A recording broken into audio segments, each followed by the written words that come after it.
Mesdames et messieurs, très heureuse de vous retrouver à nouveau dans le cadre de ce programme, invité de la rédaction. Et pour ce numéro, nous avons l'honneur de recevoir pour vous Monsieur Cédric Moudiantou. Il est porte-parole de Autre Vision du Congo, AVC, parti cher au ministre des Hydrocarbures, Didier Boudimbou. Bienvenue sur le plateau de invité de la rédaction. Merci, madame. Alors, je tiens à préciser que votre parti est également membre de l'Union sacrée de la Nation. Nous parlons de la situation sécuritaire à l'est de la République démocratique du Congo, la situation de plus en plus préoccupante. D'abord, quelle lecture vous faites de manière générale par rapport à l'évolution de cette situation?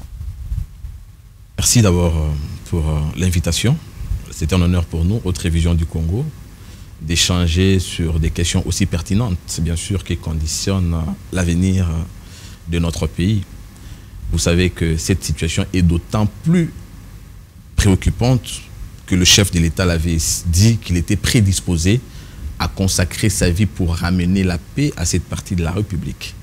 Alors quand il le disait, il y en a qui avaient cru que c'était un discours politicien pour plaire, justement, ou encore à titre des campagnes électorales, bien qu'il n'en était pas question, il était déjà président de la République. C'était juste le sens d'un père de la nation qui voyait qu'une partie de lui était en difficulté, bien que depuis plus de 25 ans aujourd'hui. À titre d'évolution ou encore d'évaluation de cette situation, il va falloir reconnaître qu'il y a beaucoup d'avancées positives par le simple fait d'abord que le travail du gouvernement congolais, bien entendu, qui a donné tous les moyens à titre de la diplomatie activée lui-même par le chef de l'État, mais bien entendu aussi le travail militaire a consacré aujourd'hui l'éradication de plusieurs groupes armés, de telle sorte que nous avons découvert enfin, avec éléments probants, qu'il y avait le Rwanda, évidemment, qui alimentait toute cette situation à travers le M23. Bien entendu aussi, il y avait une implication internationale que l'on pouvait observer avec le maintien notamment de l'embargo.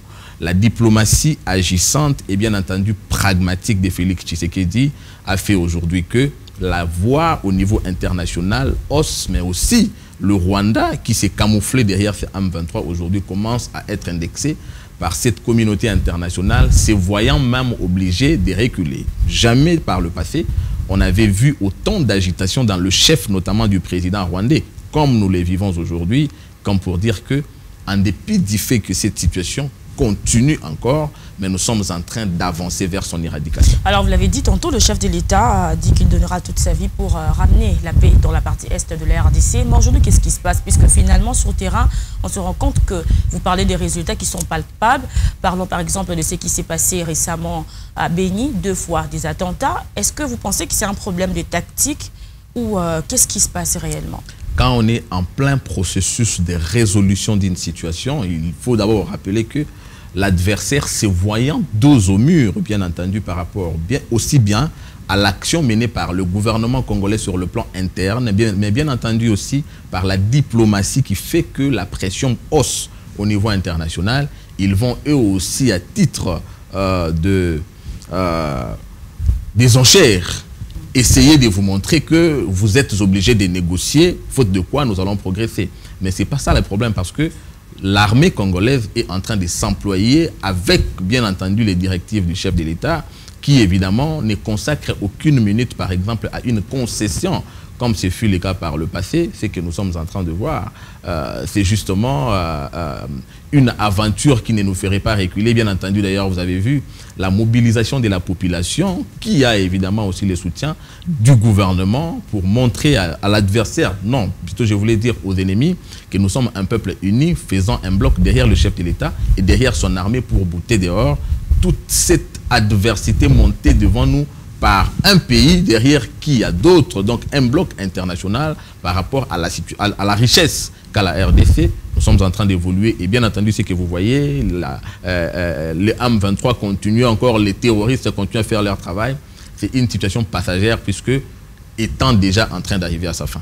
Vous avez parlé de la population tout à l'heure, nous allons y revenir, mais j'aimerais qu'on parle, vous avez dit que le Rwanda qui attaque la RDC, derrière le Rwanda, il y a plusieurs autres pays. Aujourd'hui, il y a une problématique qui a été soulevée, la RDC au sein de la communauté des États de l'Afrique de l'Est, la participation ou encore l'adhésion de la RDC est vivement critiquée. Nous avons vu la population qui a manifesté au niveau de la ville de Goma pour exiger justement à la force régionale soit de partir, soit d'être au front avec les forces armées de la RDC. Est-ce que vous pensez que l'adhésion de la RDC au sein de cette communauté était opportune? Madame, c'est là la question la plus pertinente. Oui, la population est tellement fatiguée de cette situation qu'elle réagit de cette manière-là. Mais il faut aussi se dire une chose, la plus importante d'ailleurs, on ne peut pas laisser le problème de la RDC être traité par une organisation en l'absence de la RDC. C'est d'abord ça la consécration ou encore la nécessité pour la RDC d'être membre de l'EAC. On devait être là puisque les questions liées à la RDC, notamment sur le plan sécuritaire, sont traitées là-bas. Comment voulez-vous comprendre ce qui s'est fait quand vous n'êtes pas là? Comment voulez-vous qu'une organisation se mette à traiter les problèmes de votre pays, mais en votre absence? Ça n'a aucun sens, par exemple. L'adhésion de la RDC était inévitable. L'adhésion de la RDC était inévitable pour autant que les problèmes de la RDC étaient notamment traités dans cette organisation-là. C'est la première réponse à donner. Mais la deuxième, sur l'apport de cette organisation, bien entendu, d'abord il faut reconnaître que nous sommes un État membre des Nations Unies. Il ne va pas falloir que nous puissions donner à ceux qui sont en train de vouloir obtenir une raison par rapport à notre prise de position, évidemment, de pouvoir donner raison à leur velléité. La RDC, étant membre des Nations Unies, obéit par exemple à une résolution qui a été prise à Luanda. Parce qu'aujourd'hui, si nous disons nous ne voulons pas de cette résolution, tout ce qui adviendra, on accusera la RDC de n'avoir pas obtempéré à ce qu'on s'est convenu par rapport à une situation qui devient préoccupante, non seulement pour la RDC, mais également pour toute la région. Voilà pourquoi je crois les bons raisonnements ici serait plutôt d'exiger ou encore de donner un target. Dire effectivement, nous voulons bien sûr que cette organisation puisse nous apporter ce que nous attendons d'elle à tel délai. Nous donnons par exemple 60 jours, nous allons voir le rendement. Souvenez-vous, nous avons la MONUSCO dans ces pays depuis combien de temps? Ça va faire plus d'années, mais sans résolution, sans réalisation. Et avec la force régionale, il y a déjà des résultats. C'est bien pour ça que je dis, la bonne exigence ne serait pas de dire nous ne voulons pas de cette organisation ou encore poser la question de la participation de la RDC dans cette organisation, mais plutôt donner un target, un délai. Dire nous voulons un délai raisonnable où nous devons commencer à voir les résultats. C'est l'essence qu'il faut donner au message du chef de l'État. Croyez-vous que c'était sans importance que les chefs de l'État se mettent à parler, vous l'avez vu dans ces sommets-là où il s'adressait au général, lui disant non, vous devez collaborer, vous devez échanger avec la population. En d'autres termes, le chef de l'État, en tant que père de la nation, il passait un message à la population de rester éveillé tout en exigeant à ces forces armées ou encore à cette force dite neutre ou internationale de rester à l'écoute de la population congolaise. Ça, c'est de un. Je vais finir, madame. La résolution du problème, puisqu'elle ne viendra pas de cette organisation, c'est bien pour ça que vous voyez, dans l'entretemps, on a levé l'embargo ou encore le régime de notification. Quand on lève l'embargo ou le régime de notification, puisque la solution du problème congolais viendra de la RDC, il va falloir préparer l'armée. Or, quelle armée vous voulez préparer pour, par exemple, préparer un assaut contre l'ennemi? Une armée qui est infiltrée. Il faut vider la problématique d'infiltration. Il faut aussi former les éléments qui vont aller, bien sûr, au front contre l'ennemi. Ça aussi, ça nécessite un temps. Vous n'allez pas aller déjà que vous êtes fragilisé puisque c'est lui que vous allez combattre et avec vous. Ça, c'est franchement irréfléchi. Donc, il faut mettre tout ça dans un cadre bien élaboré de réflexion pour comprendre que ce qui est en train d'être fait par le chef de l'État, c'est d'abord qu'il est à l'écoute, bien sûr, de sa population et demande à celle-ci, bien entendu, de rester derrière lui par rapport à ses exigences, tout en imposant à ceux qui sont venus à cette force de rester à l'écoute de celle-ci. Pendant ce temps, nous sommes maintenant au moment où nous apprêtons notre force, nous n'avons plus d'embargo, ça veut dire nous pouvons nous munir de munitions, permettez la tautologie, nous pouvons bien entendu avoir tout ce qui nous permettra d'aller au front, tout en ayant des éléments capables. Ces éléments capables seront issus d'une formation, mais également cette formation et cette dotation ou encore cet achat de munitions qui nous permettait d'aller au front nécessite un temps. C'est bien pour ça que je disais, nous sommes en train d'avancer aussi positivement pour effectivement mettre fin à ça, tout en demandant à la population de rester en éveil, comme c'est le cas. Et vous estimez qu'il est important, en attendant que nous puissions réunir tout ce que vous venez de dire, que nous puissions rester avec la force régionale de l'EAC, alors que la population continue de manifester contre cette force qui ne produit pas. C'est la nécessité de la sensibilisation que nous sommes en train de faire. J'ai parlé ici d'un target, d'un délai raisonnable. Qui doit donner les délais, n'est-ce pas les chefs d'État membres de l'EAC? Nous avons suivi la rencontre de Bujumbura, par exemple. À l'issue de la rencontre, les chefs d'État ont dit avoir constaté justement le refus du M23 de pouvoir se retirer du sol congolais. N'est-ce pas que c'est aux chefs d'État de l'EAC de se réunir et de définir justement ce délai dont vous parlez? Quand vous voyez la population congolaise s'élever, c'est une pression à ces chefs de l'État, à ces chefs d'État, comme vous êtes en train de dire. Les différents sommets se poursuivent et nous tirons les conséquences de la prise de position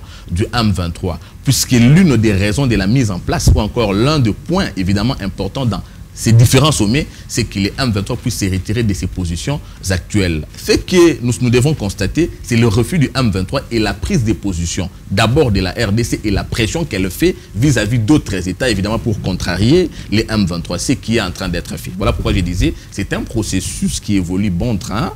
Nous, en tant que peuple, devons rester sereins, alignés derrière nos forces armées, dont le commandant suprême, le chef de l'État bien entendu, et également au front à travers la diplomatie qu'il fait, mais aussi les moyens nécessaires qu'il met à la disposition de l'armée et du gouvernement bien entendu pour vider cette question. Alors vous avez soulevé quelque chose de très important, vous avez dit que derrière le Rwanda, il y a d'autres pays.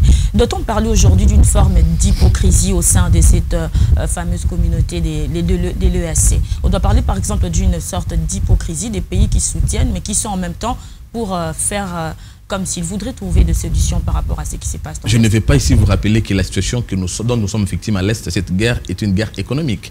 Alors pourquoi c'est une guerre économique? C'est par rapport à la convoitise de ce que dispose la RDC comme richesse. L'effet de cette guerre économique consacre également l'implication internationale, notamment des multinationales, qui veulent évidemment tirer les ficelles de l'existence de cette guerre pour exploiter les richesses congolaises. Donc, en parlant de l'hypocrisie, il faut bien sûr évoquer la cause de la guerre qui est économique. Voilà pourquoi j'ai dit, puisqu'il s'agit d'une hypocrisie et qu'il y a des implications internationales, voilà pourquoi le chef de l'État a commencé par activer une politique diplomatique pragmatique, tout en attendant également les renforcements de l'autorité de l'État sur le plan interne pour, en cas de résistance, aller maintenant au frontal avec l'ennemi.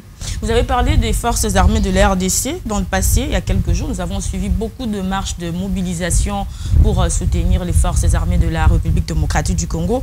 Et plusieurs fois, les acteurs politiques sont passés pour dire que la solution de cette guerre à l'Est sera plutôt une solution purement congolaise. Est-ce que vous estimez qu'aujourd'hui, la RDC peut se décider de faire, par exemple, cavalier seul pour combattre l'adversaire, comme vous le dites? La consécration de la détermination de la RDC de faire cavalier seul, c'est la diplomatie agissante activée par le chef de l'État premièrement pour la levée de l'embargo. Ça, c'est de 1, 2, 2. L'appel à la jeunesse d'intégrer les services de l'armée avec une réponse de plus de 18 000 jeunes. Ça, ce sont des réponses au-delà de tout ce que vous êtes en train de voir, l'orgueil, si je peux ainsi le dire, du M23 qui veut prétendre, bien entendu, être plus fort. Nous répondons avec intelligence et stratégie. Nous savons que la solution du problème congolais, nous ne pouvons pas l'attendre des autres. Nous ne devons que l'attendre de nous. Mais on va attendre de nous-mêmes cette solution si nous sommes en mesure, à travers les munitions, à travers des éléments bien formés.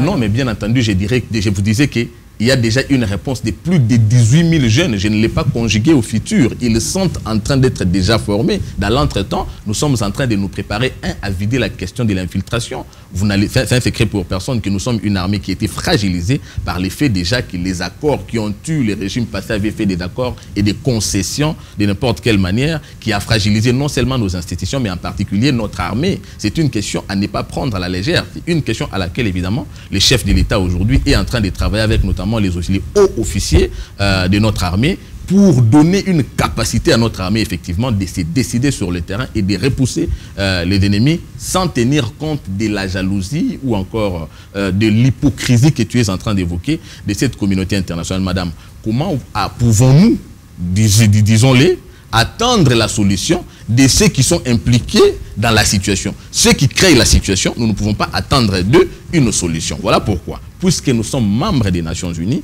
nous essayons d'accepter ce que nous propose évidemment cette organisation à travers les différents sommets qui se font dans les sous-organisations. Mais dans l'entretemps, nous sommes en train de nous préparer en tant qu'État indépendant et nous posons les vétos de notre souveraineté en tant que peuple. Alors, avant de prendre la deuxième partie de cette émission, pour terminer, j'aimerais quand même poser cette question pour gagner cette guerre à l'Est. Je pense que le pape François l'a dit dans son homélie quand il était en visite ici à Kinshasa. Il a parlé de l'unité, il a parlé de la paix, il a parlé du pardon. Il faut que les acteurs politiques congolais soient réunis ensemble pour trouver la solution par rapport à ce qui se passe à l'Est de l'RDC. Mais aujourd'hui, votre politique, votre façon de gérer cette crise à l'Est est vivement critiquée par l'opposition qui estime que la situation a dégénéré avec le mandat du chef de l'État. Vous savez aujourd'hui que la guerre est d'abord aussi communication. Vous voyez? Et la communication de l'ennemi est une communication dissuasive. Malheureusement, qui est relayée par des Congolais, puisque c'est 10 ans de l'opposition. Et pourtant, des questions qui conditionnent l'avenir d'un pays. Chaque matin, nous nous réveillons devant les drapeaux, l'hymne national, nous disons « Serment des libertés que nous devons léguer à notre postérité ». Puisqu'on est opposant, on peut accepter qu'il y ait un malheur juste parce qu'on veut accuser un régime. On soutient l'ennemi en relayant son message ou en faisant sa communication. C'est ça le sens élevé d'irresponsabilité d'une opposition en perte de vitesse. Vous savez, l'avenir d'un pays ne dépend pas des organisations sociopolitiques. C'est là que nous appelons le Congolais à sortir des carcans politiques. Les victimes qui tombent chaque jour à l'Est ne sont pas les membres de l'UDPS, ne sont pas les membres de l'ECD, de l'UNT ou encore du PPRD. Ce sont les Congolais. Il y a même qui n'appartiennent à aucun parti politique. Pourquoi même ce qui est salutaire pour la République, nous devons les politiser? C'est ça le sens élevé d'irresponsabilité. Et au contraire, nous invitons les Congolais à pouvoir se mobiliser d'abord en tant que peuple, sortant des tendances politiques, puisque devant nous, il s'agit de l'avenir de nos enfants, de notre pays, qui ne vont pas fouler. Se réunir en interne. Se réunir en interne. Non, quand on parle souvent pour la classe politique congolaise de se réunir, il y en a qui viennent avec les agendas de partage de pouvoir. Quand on dit réunissons-nous pour résoudre tel problème, déjà, il y en a qui se voient ministre, il y en a qui se voient déjà PDG. Or, je ne crois pas que si on peut résoudre un problème, on doit avoir des exigences. Nous avons vu d'autres partir ici dire, puisqu'on n'a pas respecté notre cahier des charges. Et pourtant, nous sommes venus travailler pour soutenir le Congo et sa reconstruction. Voilà pourquoi je crois que des résolutions politiciennes tendant à mettre la classe politique autour d'une table, aujourd'hui est surannée. Mettre les Congolais autour d'une table, c'est aller aux élections et c'est le peuple qui sanctionne. Les questions qui conditionnent l'avenir, par exemple la guerre à l'Est, ne devaient que nous unir en dehors de nos tendances politiques. Alors, puisque vous avez évoqué les élections, on va entrer directement dans le deuxième point de cette émission. Vous avez parlé des élections. Aujourd'hui, avec la situation sécuritaire tendue, vous ne craignez pas que cette situation donne un bilan négatif au chef de l'État? Parce que je rappelle qu'AVC est de l'Union sacrée, justement. Ce n'est pas cette situation qui donnera un bilan négatif au chef de l'État, déjà qu'il a un bilan très positif. Et cela dans plusieurs secteurs. J'aurais même voulu dire sur tous les secteurs de la vie, notamment sur le plan sécuritaire à titre des avancées significatives que je viens ici d'évoquer. Ça n'a pas presque produit des fruits, apparemment. Mais quand vous dites que ça n'a pas presque produit des fruits, alors que vous voyez aujourd'hui, les agitations du Rwanda que vous n'avez jamais vu par le passé, Paul Kagame est réputé être calme, puisqu'il était serein dans tout ce qu'il faisait. Mais aujourd'hui, il prend parole partout, il pose des actes.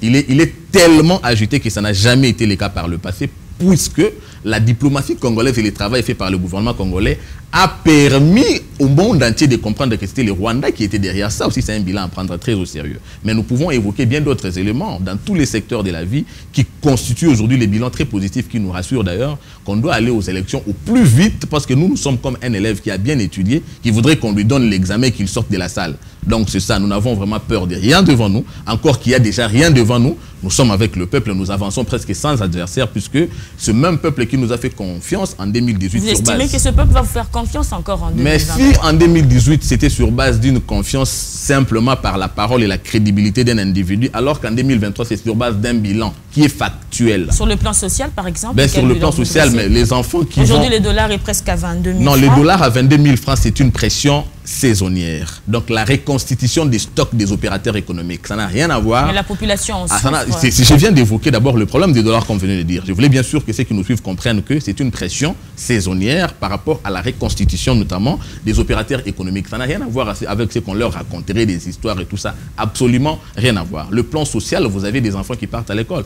On voulait développer quel Congo avec des enfants qui nous piquaient des téléphones puisqu'ils n'allaient jamais à l'école. Mais avec Félix Tshisekedi, les enfants peuvent aller à l'école, préparer leur propre avenir, mais le revenu de leurs parents peut aujourd'hui être aussi affecté à autre chose plutôt qu'à leur scolarisation. C'est un bilan social. Je ne sais pas de quoi on parle. On peut rester ici à parler du bilan jusqu'à demain. Je ne me fatiguerai pas. Vous évoquerez des secteurs. Par exemple, puisque le quinoa mange au taux du jour, comme on le dit souvent, mais quand on a le dollar qui s'échange à 22 000 francs, comment voulez-vous qu'un quinoa puisse s'en sortir, par exemple, ceux qui font des travaux quotidiens? Les problèmes quand vous évoquez le social à titre du panier de la ménagère, c'est là que nous allons évoquer d'abord la structure économique par rapport à notre système de production. Déjà, nous venons de trop loin. À ce niveau, nous avons beaucoup avancé, mais il ne faut pas oublier que la situation actuelle que nous vivons est une situation économique mondiale, avec notamment la crise russo-ukrainienne, parce que vous savez l'implication, si je dois prendre un élément, je prends les carburants, l'importance du carburant dans la détermination de prix est presque l'élément central. Mais déjà, quand nous dépendons de cette production ou encore de l'exploitation de la ressource qui vient de l'extérieur, ça ne peut qu'avoir une influence négative dans l'indice des prix des biens sur le marché. Ça, ce n'est pas une situation congolaise, c'est une situation internationale. J'ai vu récemment dans l'une des chaînes internationales l'inflation au Ghana atteindre plus de 50%. Alors, je ne sais pas si les opposants ghanéens diront aussi que Félix Tshisekedi a échoué là-bas. Donc, ça, c'est le discours d'une opposition en perte de vitesse. Nous apportons la lumière à la population pour comprendre qu'il y a des donnes qui sont exogènes, que nous ne contrôlons justement pas par le fait que ça n'émane pas de nous. Mais pour tout ce qui nous concerne, vous avez vu avec les ministres des hydrocarbures, Maître Didier Boudimbo, que je salue, on a fait les efforts avec le gouvernement congolais pour stabiliser cette situation. Sinon, ça aurait pu être le pire que nous disons aujourd'hui. Mais l'État congolais subventionne dans ces secteurs-là de manière à stabiliser les quotidiens dont on venait de parler. Alors on parle aussi, hein, c'est une question qui nous vient de téléspectateurs, en tout cas, cette problématique de beaucoup de voyages du chef de l'État. On se pose la question sur le retombé, parce qu'on s'est dit le chef de l'État, déjà son premier mandat plutôt fini tantôt, nous aurons les élections en décembre 2023. Beaucoup de voyages, beaucoup de déplacements, pour combien d'investisseurs en 5 ans? Oui. D'abord, ça c'est une question très pertinente. Une des retombées de ces déplacements, encore de sa diplomatie, nous venons de l'évoquer sur le plan sécuritaire. Mais nous allons encore revenir à ça pour répondre à votre question sur les investissements. Je suis économiste de formation. Je vous dis déjà qu'il y a un principe d'investissement qui dit l'argent ne marche pas avec les bruits des bottes, n'est-ce pas? On avait 2 problèmes dans ce pays qui faisaient que les investisseurs ne viennent jamais. Premièrement, c'était l'instauration de la justice. Aucun investisseur ne peut venir là où il y a l'injustice, encore qu'ils ont les souvenirs de la zaïrianisation. Vous voyez, lors de la zaïrianisation, il y en a qui ont perdu leurs biens. Vous avez des magasins, on vous dit vous partez en n'emportant que 5 kilos. Tout était resté congolais. Ils ont encore ça. Vous voyez, alors ils doivent d'abord être assurés que la situation sur le plan organisationnel à terme des institutions ou encore de l'appareil judiciaire marche très bien. Cette situation s'était amplifiée. Ces vices s'étaient amplifiés, notamment avec les régimes qui se sont succédés, dont celui de Joseph Kabila. Aujourd'hui, avec le chef de l'État, ces investisseurs sont rassurés de venir, puisque sur le plan du fonctionnement de l'appareil judiciaire, c'est plus rassurant. Mais il y a un autre problème. Le problème chez nous, c'est que nous avons une économie extravertie, donc nous dépendons beaucoup plus de l'extérieur à titre d'import et export. Mais comment est-ce qu'on a encore cette situation sécuritaire qui continue à être à l'ordre du jour? Aujourd'hui, le monde entier s'est calé en RDC. Vous avez d'abord le premier risque, c'est qu'il y a la guerre à l'Est. Ça constitue encore un goulot d'étranglement auquel nous faisons face par rapport à cette situation d'investissement. Ça, le chef de l'État s'ébat parce que vous poserez la question à ceux qui posent la question, qui ont géré plutôt pendant 18 ans. Ils ne vous donneront jamais les bilans de leurs investisseurs. C'est plus qu'ils avaient face à eux ces 2 goulots d'étranglement. Félix Tshisekedi en a résolu un à titre de l'organisation de l'État. L'État est organisé avec des institutions crédibles, mais nous sommes en train de nous battre ce jour par rapport à la situation sécuritaire. Oui, même vous, en tant qu'opérateur économique, investisseur, vous ne viendrez pas puisque vous avez peur de la situation sécuritaire là-bas. Dès l'instant que cette situation aura trouvé une solution, on ne parlera plus de cette situation. Mais pour autant qu'il y a une grande avancée que nous venons ici d'évoquer, nous sommes vraiment rassurés encore que le peuple congolais est déterminé à donner au chef de l'État un second mandat. 2023 sera une autre chanson.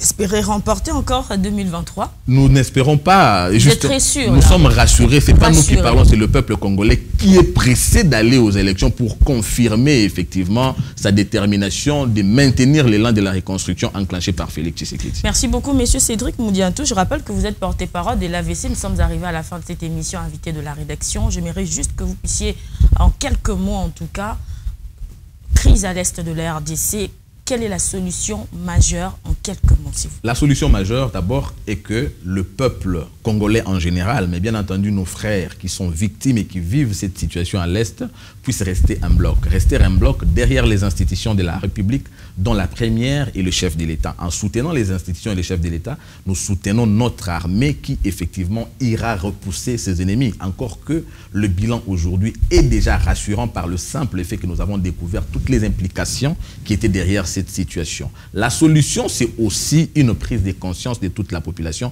notamment d'une certaine opposition qui ne se ressaisit pas, puisque restant aigri. Nous voulons bien entendu que nous puissions sortir de nos carcans politiques, comprendre qu'il y a des questions qui nécessiteraient que nous parlions politique, mais d'autres qui conditionnent l'avenir du pays en tant que peuple. Là, ça ne nous demande pas d'avoir notre casquette politicienne, ça nous demande juste une certaine prise de conscience collective et républicaine. Voilà pourquoi je vais insuffler de l'espoir à cette population qui nous suit. Le chef de l'État est déterminé et engagé comme un père de la nation. La solution à ce problème étant une préoccupation de tout un peuple, encore que notre cause est juste, nous allons gagner. Merci beaucoup, monsieur Cédric Moudiantou, porte-parole de AVC. Mesdames et messieurs, c'était invité de la rédaction sur Siloé TV. Merci pour votre attention.